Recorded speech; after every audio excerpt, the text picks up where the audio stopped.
皆さんこんにちは、じゅんです。今日が12月2日なんですけど、昨日をもってカンボジア2年目が終了しました。なので今日からね、カンボジア3年目に入るんですけど、本当にこの2年間僕の人生に1ミリでも関わってくださった方ありがとうございます。今回はそういった節目のタイミングなので、海外移住について皆さんに僕の話をシェアしたいなと思います。僕はカンボジアに住んでるので、主にカンボジアでの移住生活の話になるんですけど、参考になれば嬉しいです。僕の友達っていうのはカンボジア人の人も多いし、カンボジアに長く住んでる外国人の人たちも多いので、より深いカンボジアについて紹介できるんじゃないかなと思うので、僕が見たカンボジアとして皆さんにシェアしたいと思います。お金に関すること、物価とか食事、あとは治安とか、そういったものがカンボジアに駐在で来る方とか旅行で来る方っていうのはすごい気になるトピックだと思うので、そこら辺を紹介したいと思います。早速なんですけど、結論から言うと僕はカンボジアに来て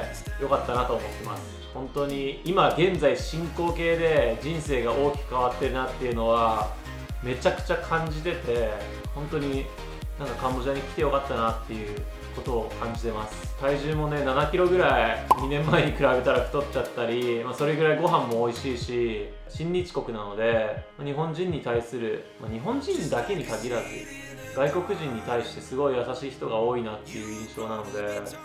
僕最近ね財布をバーに忘れちゃったんだけど、それをちゃんとお店の人が見つけてくれて確保してくれてたりで、財布の中身もそのまんまだったり、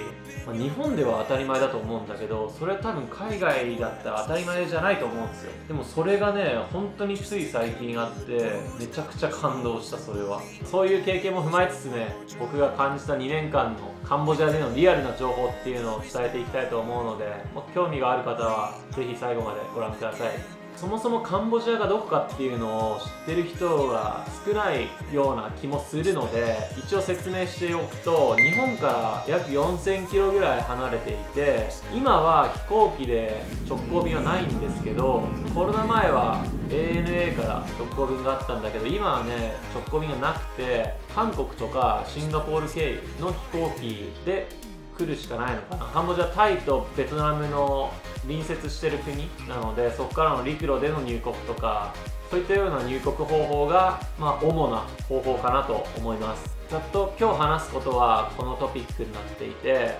ビザ、生活費、物価、治安、食事、カンボジア人、あとカンボジアのいいところ悪いところ、その後にまとめを話そうかなと思っています。まずね、僕がカンボジアに行く前の状況っていうのなんですけど、僕はカンボジアにコロナ禍に移住しました。その時の知り合いっていうのは1人とかだったんだけど、カンボジアとの出会いとかを話していくとすごく長くなるんですけど、本当に簡潔に話すと、東京の大学を卒業して新卒でサラリーマンになったんですけど、半年で辞めたんですよね。でその時にタイとカンボジアを一人でバックパッカーして、当時英語もトイックで365点とかそれぐらいだったんですけど、そこでいろんな新しい経験、いろんな景色っていうのを見れて、でそこから海外ハマって、で、日本に戻ったけど山口で2年生活して、で、コロナ禍に移住したっていう、そういう経緯があります。カンボジア移住を決めた理由とか、もっと詳しいことに関してはちょっとねまた改めて動画を作ろうと思うので、そちらもお楽しみにしといてください。結構前置き長くなっちゃったんだけど、これからカンボジアについて話したいと思います。まずはねビザについてみんなに話していきたいと思うんですけど、ちょっとビザに関しては携帯見させてカンボジアには5種類のビザがあって、商業用、ビジネスビザ、観光ビザ、外交、公用、表敬ビザっていうそれぞれ5種類があるんですけど、この外交、公用、表敬、多分国の仕事とかそういうのが関わってくると思うんで、大半の人は該当しないんじゃないかなと思うので、このビジネスビザと観光ビザを主に見ていきたいと思います。ビザの取得方法としては、在日カンボジア大使館に行って取得するか、オンラインで申請したオンラインビザか、カンボジアに着いてから取得するアライバルビザっていう、その3種類があります。入国に関して、ビザ関係に関して詳しく書いてるサイトがあるので、それ概要欄に貼っとくんで、そっちを心配な人は見てくれればいいかなって思います。金額とか更新されてるかもしれないので、そこはご自身でもご確認お願いします。次は生活費、物価についてです。マンションみたいな建物もすごい多くて、現在進行形で建設されてるっていう場所もたくさんあって、それが投資目的なのか住居目的なのか、いろいろあるんですけど、今僕が住んでるとこはありがたいことに知り合いの方から借りていて、実質光熱費、水道代しかかかってないんですよ。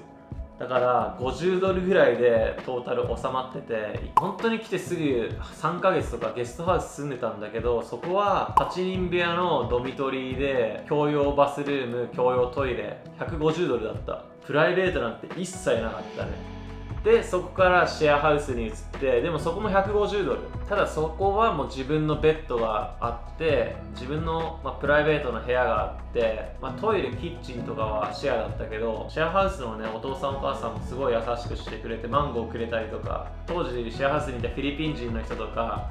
一緒に飲もうぜとか言ってくれたり、そういった経験ができたのですごい良かったですね。僕が今住んでいる場所はカンボジアのプノンペンっていうところで、日本でいう東京みたいな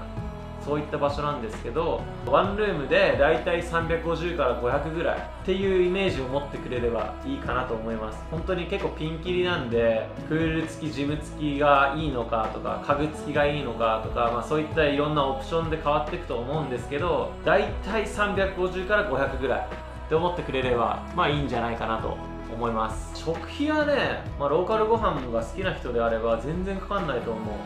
1.5 ドルから3ドルぐらいですごい美味しいのがあるし、もちろんね普通のレストランに行けばもうちょっとするんですけど、だから食費はそんなにすごい高くないかな。お酒飲む人も多いかなと思うんですけど、カンボジアビールがだいたい100円いかないぐらいで飲めちゃうので、お酒飲む人、ビール好きな人にとってもいいのかなと思います。食事に関してなんですけど、カンボジアってねデリバリーのアプリがすごい発達してて、それこそ今日のお昼とかも頼んだんですけど、 1.5 ドルでカンボジアで有名なバイサイチュルっていうご飯があるんですけど、それをデリバリーで頼んで 1.5 ドルとか、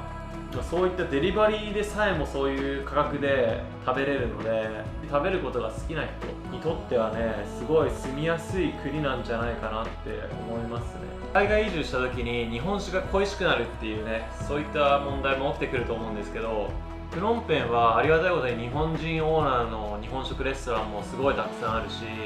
あとラーメンのお店とか、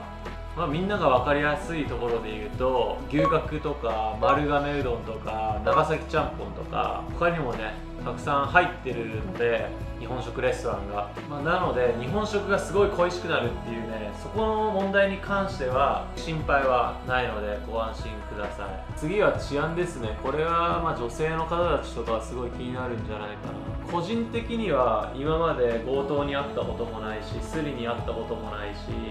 特に治安が悪いなっていうのを感じた瞬間っていうのはこの2年間住んでて一度もなかったです。あくまでね僕の経験なんですけど、僕は1回もないので、あとはもう個人で意識する、それしかないと思います。はい、カンボジア人についてですけど、すごいフレンドリーで優しい、さっきも言ったような困ってたら助けてくれるとか、お財布をなくした時にちゃんと保管して僕の手元に届けてくれたりとか、人に対して協力的でフレンドリーで、一回関わっちゃえば家族みたいな扱いをしてくれる、本当に人情味がある人たちが多いかなっていうふうに僕は思っていて、 YouTube にも昔上げてるんですけど、ホームパーティーに頻繁に呼んでくれたりとか、そういう人に対しての優しさっていうのは本当に高い国だなと思うし、カンボジア人の若い子たちでも日本語を勉強してたりとか、あとはイオンモールが一番でっかくショッピングモールであったりとか、日本とのつながりっていうのがすごい強い国なので、それもあってかわかんないけど、カンボジア人はすごい日本人に対して優しいと思います。次、言語なんですけど、もちろん日本語を話せる人は本当に少ない。もちろんね、ここはカンボジアなんでそれは当たり前なんだけど、カンボジアの第一言語としてクメール語っていうものがあって、プノンペンとか観光の街シェムリアップとか大体英語は通じる。むしろプノンペンだったら英語話せる人の方が多いと思いますね。カフェ行っても英語話せるし、カンボジアにはインターナショナルスクールがすごいたくさんあって、そこ出身の子とかもやっぱいっぱいいるので、僕一時期ボランティアでバスケ教えたりしてたんですけど、その時も彼らからなんか英語でこれどうしたらいいのとか言われるけど、もう流暢すぎて何言ってるか全然わかんなくて、ただそういうローカルのレストラン行ったりとかしたら英語は通じないっていうのがあるので、その時はメニューをもらって指さしたりとか、そういうボディーランゲージで全然対応できるんで、これは僕が初めて一人旅した時にすごい感じたんですけど、言葉って本当にツールでしかないなって、それはね本当にまさにそうだと思うし、カンボジアに来た際にボディーランゲージでこうコミュニケーションを取ったら、